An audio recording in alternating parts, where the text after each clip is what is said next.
সুপ্রিয় শিক্ষার্থী বন্ধুরা, আশা করি তোমরা সবাই ভালো আছো, সুস্থ আছো। তোমাদের দোয়ায় আমিও ভালো আছি। আজকে রসায়ন অনলাইন ক্লাসে স্বাগতম জানাচ্ছি। আমি রিপন চন্দ্র সরকার, সিনিয়র প্রভাষক, রসায়ন বিভাগ, মাইলস্টোন কলেজ, উত্তরা, ঢাকা। রসায়ন দ্বিতীয় পত্রের খুবই গুরুত্বপূর্ণ একটি অধ্যায় হলো জৈব রসায়ন। জৈব রসায়ন অধ্যায়ের দুটি নমুনা সৃজনশীল প্রশ্ন এবং তার উত্তর নিয়ে আমরা আজকে আলোচনা করব। প্রথমে আমরা প্রথম সৃজনশীল প্রশ্নটি বোর্ডে দেখে নিই। দেখো, মিথাইল আয়োডাইড যৌগটি শুষ্ক ইথারের উপস্থিতিতে সোডিয়াম ধাতুর সাথে বিক্রিয়া করে এ যৌগ উৎপন্ন করেছে। শুষ্ক ইথারের উপস্থিতিতে ম্যাগনেসিয়ামের সাথে বিক্রিয়া করে বি যৌগ তৈরি করেছে এবং জলীয় পটাশিয়াম হাইড্রোক্সাইডের সাথে বিক্রিয়া করে সি যৌগ তৈরি করেছে। গ নাম্বার প্রশ্ন, প্রয়োগের প্রশ্নে লেখা আছে উদ্দীপকের সি যৌগে বিদ্যমান কার্যকরী মূলকের শনাক্তকারী পরীক্ষা সমীকরণ সহ লিখো। এবং ঘ নাম্বার প্রশ্নে লেখা আছে উদ্দীপকের বি যৌগের আদ্র বিশ্লেষণে প্রাপ্ত যৌগটি এ যৌগের সমগোত্রক কিনা মূল্যায়ন করো। প্রথমে আমরা গ নাম্বার প্রশ্নের উত্তরটি দেখে নেই। আমরা সংশ্লিষ্ট বিক্রিয়ার মাধ্যমে জেনে নেই সি নামক যৌগটি কি। বিক্রিয়াটি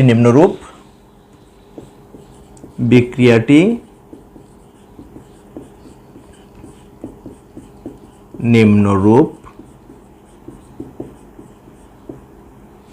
এইখানে মিথাইল আয়োডাইড CH3I এর সাথে KOH জলীয় অবস্থায় যখন বিক্রিয়া করবে, OH আয়োডাইডকে প্রতিস্থাপন করবে, তখন তৈরি হবে CH3OH plus KI potassium iodide.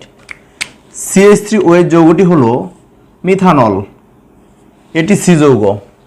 তাহলে আমরা দেখতে পেলাম CH3OH মিথানল যৌগে কার্যকরী মূলক অ্যালকোহলীয় OH মূলক। তাহলে আমরা OH মূলকের শনাক্তকারী পরীক্ষা দেখব। OH মূলকের শনাক্তকারী পরীক্ষা।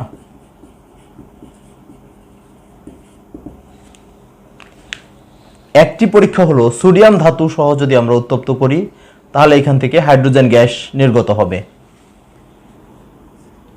নাম্বার 1, সোডিয়াম ধাতু দ্বারা কি হবে দেখো, CH3OH প্লাস সোডিয়াম ধাতু।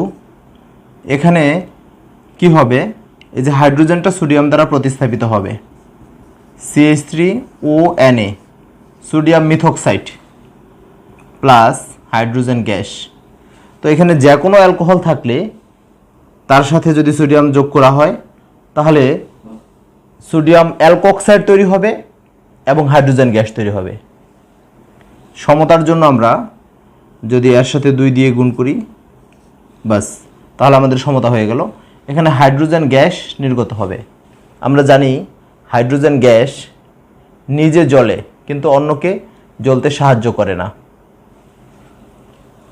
তারপরে PCl5 সহ যদি আমরা পরীক্ষা করি, PCl5 দ্বারা কি হবে দেখো, যদি অ্যালকোহলের সাথে এখানে যে আছে আমাদের মিথানলের সাথে আমরা PCl5 যোগ করলাম, তাতে তৈরি হবে অ্যালকাইল হ্যালাইড, এখানে methyl chloride plus phosphorus oxy trichloride plus HCl gas.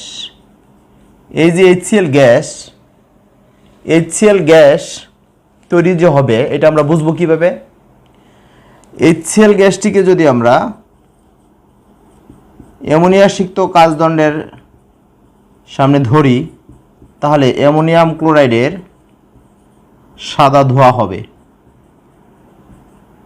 এ থেকে বোঝা যাবে যে এখানে HCl গ্যাস নির্গত হয়েছে এবং তাতে OH মূলকের শনাক্তকরণ নিশ্চিত হবে।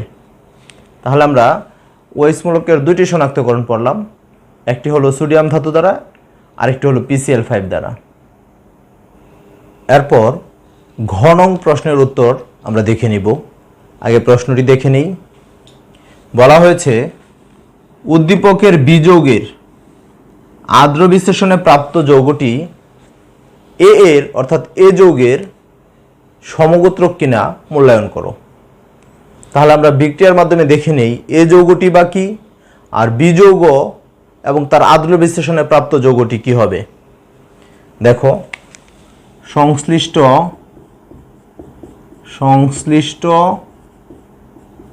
বিক্রিয়া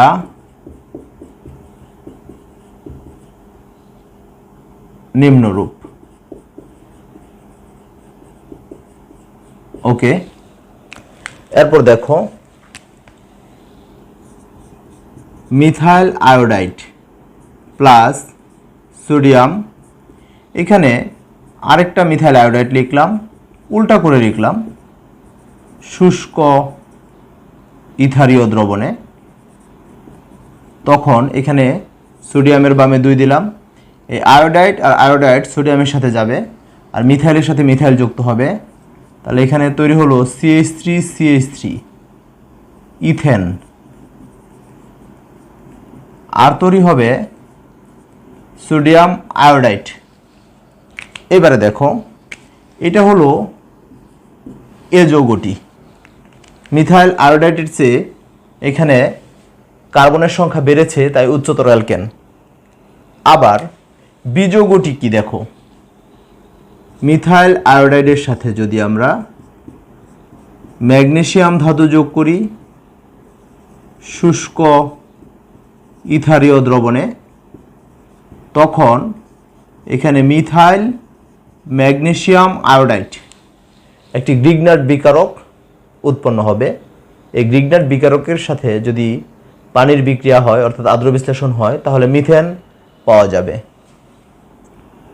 CH3MgI প্লাস পানি, এখানে পানির H CH3 সাথে যে তৈরি করবে CH4, আর এখানে ম্যাগনেসিয়াম হাইড্রোক্সি আয়োডাইড।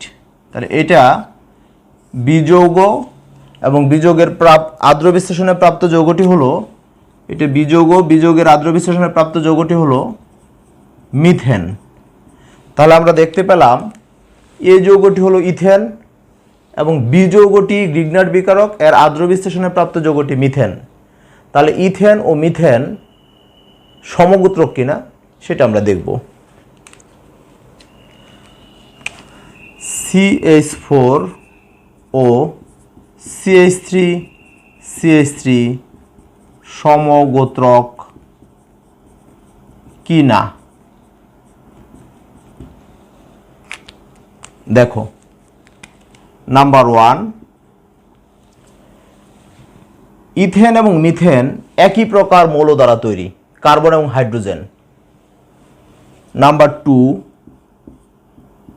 উভয়ই সম্পৃক্ত হাইড্রোকার্বন অ্যালকেন, এদের সাধারণ সংকেত হলো CnH2n+2। মিথেনের ক্ষেত্রে n এর মান 1, ইথেনের ক্ষেত্রে n এর মান 2। তারপর দেখো, এটা 1 কার্বন বিশিষ্ট অ্যালকেন, এটা 2 কার্বন বিশিষ্ট অ্যালকেন, এর মাঝখানে CH2 মূলকের পার্থক্য বিদ্যমান। মিথেনের চেয়ে ইথেনে মিথিলিন মূলক বেশি আছে। নাম্বার 4, এদেরকে একটি নির্দিষ্ট নিয়মে প্রস্তুত করা যায়। দেখো, CH3COONA, সোডিয়াম ইথানোয়েট, ইথানোয়িক অ্যাসিডের লবণ, এর সাথে যদি আমরা সোডা লাইম যোগ করে উত্তপ্ত করি, তখন এই যে এই অংশটা এর সাথে যাবে, এখানে তৈরি হবে মিথেন আর সোডিয়াম কার্বনেট। 1 কার্বনের বেশি অ্যাসিডের লবণ যদি আমরা নেই, তাহলে সোডিয়াম প্রোপানোয়েট নিলাম, এর সাথে যদি আমরা এইখানে সোডা লাইম যোগ করে উত্তপ্ত করি, তাহলে এখান থেকে পাবো CH3 সোডিয়াম কার্বনেট। আচ্ছা, তাহলে একটা নির্দিষ্ট নিয়মে এদেরকে প্রস্তুত করা যায়, ডিকার্বক্সিলেশন দ্বারা এদেরকে প্রস্তুত করা যায়। তারপরে এদের ভৌত ধর্মে ক্রম পরিবর্তন আছে এবং রাসায়নিক ধর্মে মিল আছে। এই সকল কারণে এরা পরস্পরের সমগোত্রক। তাহলে আমরা বুঝতে পেরেছি যে এ যৌগটি অর্থাৎ ইথেন, বি যৌগটি অর্থাৎ গ্রিগনার্ড বিকারকের আর্দ্র বিশ্লেষণে প্রাপ্ত যৌগ মিথেনের সমগোত্রক। আশা করি সৃজনশীল প্রশ্নের উত্তরটি বুঝতে পেরেছ। সুপ্রিয় শিক্ষার্থী বন্ধুরা, দ্বিতীয় সৃজনশীল প্রশ্নটি আমরা দেখে নিই বোর্ডে। CnH2n-2 যৌগটিতে 4টা কার্বন আছে। এই সাধারণ সংকেত থেকে বোঝা যায় এটি অ্যালকাইন হবে, 4 কার্বন বিশিষ্ট অ্যালকাইন বিউটাইন। এর সাথে প্যালাডিয়াম বেরিয়াম সালফেটের উপস্থিতিতে হাইড্রোজেন গ্যাস যুক্ত হয়ে নিয়ন্ত্রিতভাবে যুক্ত হয়ে তোমার বিযৌগটি তৈরি করেছে। তার মানে বিযৌগটি অ্যালকিন। এর 2টি সমাণু আছে, ডি এবং ই। ডি প্রতিসম, ই অপ্রতিসম। গ নম্বর কোশ্চেনে বলা হয়েছে উদ্দীপকের ই সমাণুর সাথে HBr এর বিক্রিয়া সমীকরণ সহ বর্ণনা করো। তাহলে আমরা দেখে নিই যে ই সমাণুটি কি।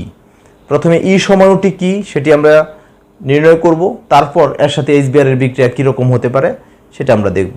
সংশ্লিষ্ট সমীকরণটি কেমন হবে, যৌগগুলো কি হবে আমরা একটু জেনে নিই। CnH2n-2, এখানে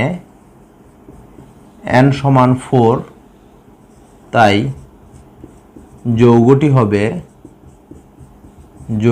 হবে C4H, 4 দুগুণে 8, 8 থেকে 2 গেলে হবে 6, তাহলে বিউটাইন।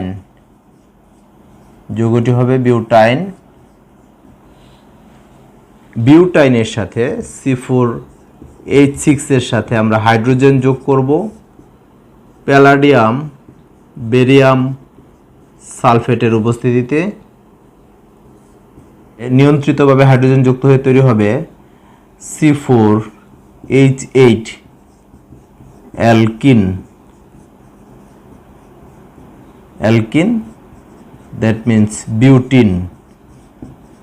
এই বিউটিন যৌগের 2টি সমাণু আমরা লিখতে পারি, CH3 CH double bond CH CH3 butene 2 CH3 CH2 CH CH2 butene 1। উপরের যৌগে দেখো দ্বিবন্ধনযুক্ত কার্বনের উভয় পাশে কার্বনের সংখ্যা সমান, অথবা দ্বিবন্ধনযুক্ত কার্বনের হাইড্রোজেন সংখ্যা সমান, এটি প্রতিসম অ্যালকিন। আর নিচের যৌগটিতে দ্বিবন্ধনযুক্ত বা অসম্পৃক্ত কার্বনে এই পাশে কার্বনের সংখ্যা 2টি, এই পাশে কার্বন নেই।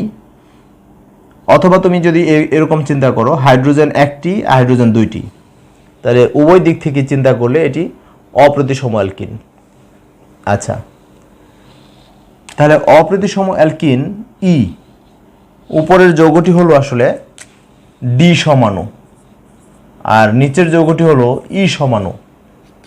তাহলে ই সমাণুর সাথে HBr এর বিক্রিয়া, যেহেতু ই সমাণুটি অপ্রতিসম অসম্পৃক্ত যৌগ, তাই এর সাথে HBr অর্থাৎ পোলার বিকারক বা অপ্রতিসম বিকারকের বিক্রিয়াটি মার্কনিকোভের নীতি মেনে চলবে।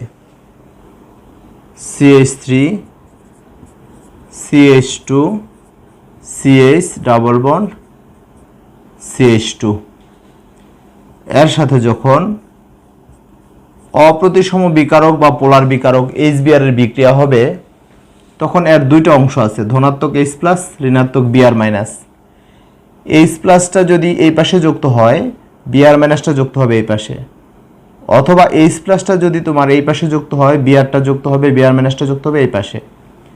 তাহলে এখানে 2 ধরনের উৎপাদ পাওয়া যেতে পারে। কি পাওয়া যেতে পারে দেখো, যদি Br মাইনাসটা এইখানে যুক্ত হয় তাহলে আমরা পাবো CH3 CH2 CH Br, আর এইখানে CH2 ছিল CH3 হবে। এটা 2 bromo two bromo butane, two bromo butane, এটা 90% উৎপাদ পাওয়া যাবে। আর যদি বিআর এই পাশে যুক্ত হয়, বিআর মাইনাস এইচ প্লাস এই পাশে যুক্ত হয়, তাহলে এখানে তৈরি হবে CH3 CH2 CH2 CH2 BR, এটা 1 ব্রোমো বিউটেন, পরিমাণে হবে 10%। অর্থাৎ উপরের যৌগটি এখানে প্রধান উৎপাদ। তাহলে মার্কনিকভ নীতিটি কি হলো? এখানে মার্কনিকভ নীতিটি বলে দিতে হবে। মার্কনিকভ নীতিটি হলো অপ্রতিসম অসম্পৃক্ত যৌগের সাথে অপ্রতিসম বা পোলার বিকারকের বিক্রিয়ায় পাই বন্ধনযুক্ত যে কার্বনে হাইড্রোজেন সংখ্যা কম, তাতে পোলার বিকারকের ঋণাত্মক অংশ যুক্ত হয়। মার্কনিকভের নীতি অনুযায়ী কম সংখ্যক হাইড্রোজেন যেই পাই বন্ধনযুক্ত কার্বনে আছে সেখানে ঋণাত্মক ব্রোমাইডটা যুক্ত হয়েছে, আর এই পাশে H প্লাস যুক্ত হয়েছে, তাতে এইটা প্রধান উৎপাদ হবে 2 ব্রোমো বিউটেন 90%। আচ্ছা, তাহলে এটা কেন প্রধান উৎপাদ হলো আর এটা কেন পরিমাণে কম হলো, আমরা বিক্রিয়ার মেকানিজমটা দেখলে বুঝতে পারবো। প্রথম ধাপে HBr এর বন্ধন ভেঙে H প্লাস ও Br মাইনাস উৎপন্ন হয়। দ্বিতীয় ধাপে CH3 CH2 CH CH2, দেখো এর সাথে যদি H প্লাস যুক্ত হয়, দুই ধরনের কার্বোক্যাটায়ন তৈরি হওয়ার সম্ভাবনা আছে। এই H প্লাসকে ইলেকট্রন আকৃষ্ট করছে, ফলে এখানে এরকম হতে পারে। H প্লাস যদি এইখানে যুক্ত হয় তাহলে তৈরি হবে একরকম, আর এখানে যুক্ত হলে তৈরি হবে একরকম। তাহলে আমরা প্রথমে এরকম দিলাম CH3 CH2 CH, এখানে CH3, এটা প্লাস হবে, এটা 2 ডিগ্রি কার্বো ক্যাটায়ন। আর যদি H প্লাসটা মাঝখানে যুক্ত হয় তাহলে CH3 CH2 CH2 CH2 plus 1 degree carbocation, carbocation. আমরা জানি 1 ডিগ্রি কার্বো ক্যাটায়ন অপেক্ষা 2 ডিগ্রি কার্বো ক্যাটায়ন অধিক সুস্থিত। তাই পরের ধাপে, তৃতীয় ধাপে CH3 CH2 আর এখানে CH3 CH2 CH2 CH2 plus. এই যে এখন যখন আমরা এর সাথে ব্রোমাইড যোগ করতে চাইব, তো এইখানে উপরে যেটা তৈরি হবে, উপরে তৈরি হবে CH3 CH2, এইখানে ব্রোমাইড 2 ব্রোমো বিউটেন, আর এখানে হবে CH3 CH2 CH2 CH2 Br। এটা 90% উৎপাদ আর এটা 10% উৎপাদ। কেন? কারণ 2 ডিগ্রি কার্বোক্যাটায়নের সুস্থিতিটা বা স্থায়িত্বটা বেশি, তাই 2 ব্রোমো বিউটেন এই প্রোডাক্টটা বেশি উৎপন্ন হবে, অর্থাৎ মার্কনিকভ নীতি মেনে চলবে। ঘ নাম্বার প্রশ্নের ক্ষেত্রে দেখো, বলেছে উদ্দীপকের ডি এবং ই সমানুদয়ের কোনটি সিস ট্রান্স বা জ্যামিতিক সমানতা প্রদর্শনে সক্ষম, বিশ্লেষণ করো।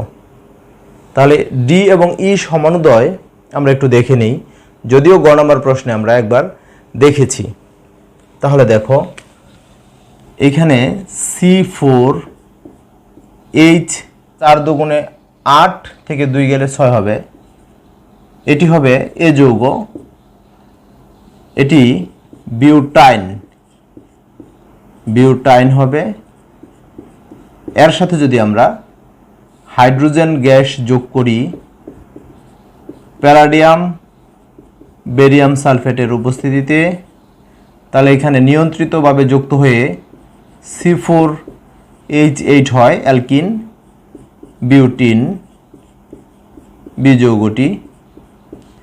এই বিউটিন যৌগের দুইটি সমাণু এখানে দেওয়া হয়েছে, যে সমাণুদ্বয়ের একটি প্রতিসম। এই যৌগটি প্রতিসম কেন? এখানে দ্বিবন্ধনযুক্ত কার্বনের হাইড্রোজেন সংখ্যা সমান, অথবা এই যে কার্বনের সংখ্যা দুই পাশে সমান। আবার এখানে দেখো CH3 CH2 CH double bond CH2, এখানে কার্বনের সংখ্যাও ভিন্ন আছে, এখানে দুইটা এখানে নাই। আবার হাইড্রোজেনের সংখ্যাও ভিন্ন আছে। উভয় সেন্সে এটি অপ্রতিসম। নিচের যৌগটি বিউটিন 1, উপরের যৌগটি বিউটিন 2। এটি প্রতিসম আর এটি অপ্রতিসম। আচ্ছা, এটি হলো আমাদের ডি সমাণু আর এটি হলো ই সমাণু। এই যে ডি এবং ই সমাণুর মধ্যে কোনটি সিস ট্রান্স সমানতা দেখাবে? ডি ও ই সমাণু দ্বয়ের সিস ট্রান্স সমানুতা প্রদর্শনের সম্ভাব্যতা। ওকে, দেখো প্রথম শর্ত হলো যে কার্বন কার্বন বন্ধনের মুক্ত ঘূর্ণন বাধাপ্রাপ্ত হতে হবে। প্রথম যে যৌগটা বিউটিন 2 তার মধ্যেও কার্বন কার্বন বন্ধনের মুক্ত ঘূর্ণন বাধাপ্রাপ্ত। দ্বিতীয় যৌগটা যে বিউটিন 1 তার মধ্যেও কার্বন কার্বন বন্ধনের মুক্ত ঘূর্ণন বাধাপ্রাপ্ত আছে। আচ্ছা, তাহলে শর্ত নাম্বার 1, কার্বন কার্বন বন্ধনের মুক্ত ঘূর্ণন বাধাপ্রাপ্ত হতে হবে। এই শর্ত দুটি যৌগই মেনে চলেছে।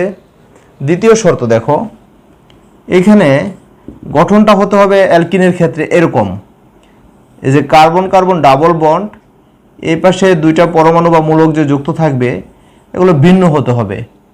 এখানে A is not equal to B, এরকম হবে না। তাহলে এটা যদি হাইড্রোজেন হয়, বিটা যদি CH3 হয়, তাহলে পাশাপাশি কার্বনে বা দ্বিবন্ধনযুক্ত কার্বনে ভিন্ন পরমাণু বা মূলক থাকতে হবে। সেটা প্রথম যৌগটাতে আছে। হ্যাঁ, এখানে মিথাইল আছে, এখানে মিথাইল আছে, এখানে হাইড্রোজেন হাইড্রোজেন, কিন্তু এখানে দ্বিবন্ধনযুক্ত কার্বনে একই ধরনের পরমাণু মূলক আছে। বিউটিন 2 যে যৌগটি, এটি দ্বারা সিস ট্রান্স দুইটি সমাণু গঠন সম্ভব, কিন্তু নিচে যে বিউটিন 1 তার দ্বারা সিস ট্রান্স সমাণু সম্ভব নয়। আমরা একটু দেখি উপরের যৌগটির ক্ষেত্রে। দেখো কার্বন কার্বন ডাবল বন্ড, এইখানে যদি আমরা CH3 দেই একই দিকে, তাহলে এটা বিউটিন 2 বাট সিস বিউটিন 2, এটা হলো সিস বিউটিন 2। আবার দেখো যদি এমন হয় কার্বন কার্বন ডাবল বন্ড, এখানে মিথাইলটা উপরে দিলাম, এখানে আড়াআড়িভাবে রইল, এটা ট্রান্স গঠন হয়েছে, তাহলে এটার নাম হবে ট্রান্স বিউটিন 2। তাহলে দুটি ভিন্ন কনফিগারেশন বিউটিন 2 দ্বারা সম্ভব হয়েছে। আর বিউটিন 1 এর ক্ষেত্রে ব্যাপারটা কেমন হচ্ছে দেখো, বিউটিন এখানে কার্বন কার্বন ডাবল বন্ডের ক্ষেত্রে এই পাশে দেখো CH2 CH3, আর এই পাশে হাইড্রোজেন, আর এই পাশে একটা হাইড্রোজেন। তার মানে এই হাইড্রোজেনটা যদি জায়গা চেঞ্জও করে, তারপরও এটার কোনো ভিন্ন কনফিগারেশন তৈরি হবে না। তার মানে হলো যে বিউটিন 1 যে যৌগটা অর্থাৎ ই সমাণুটা, এটি সিস ট্রান্স সমানুতা বা জ্যামিতিক সমানুতা প্রদর্শনের ক্ষেত্রে সক্ষম নয়। আর উপরের যে যৌগটা বিউটিন 2, এটি সিস ট্রান্স সমানুতা প্রদর্শন করতে সক্ষম। দুইটি কারণ আছে মূলত, কার্বন কার্বন বন্ধনের মুক্ত ঘূর্ণন বাধাপ্রাপ্ত আছে এবং দ্বিবন্ধনযুক্ত কার্বন দ্বয়ে ভিন্ন পরমাণু বা মূলক যুক্ত আছে, যার ফলে ভিন্ন কনফিগারেশন তৈরি হয়েছে। এর ফলে এটি সিস ট্রান্স সমানতা প্রদর্শন করতে পেরেছে। তো আশা করি ব্যাপারটি বুঝতে পেরেছ। জৈব রসায়ন খুবই মজাদার বিষয়, যদি প্র্যাকটিসে থাকে তাহলে অবশ্যই ভালো পারবে। তো প্র্যাকটিস করবে, ভালো থাকবে, সুস্থ থাকবে। দেখা হবে পরে আবার কোনো ক্লাসে। Thank you.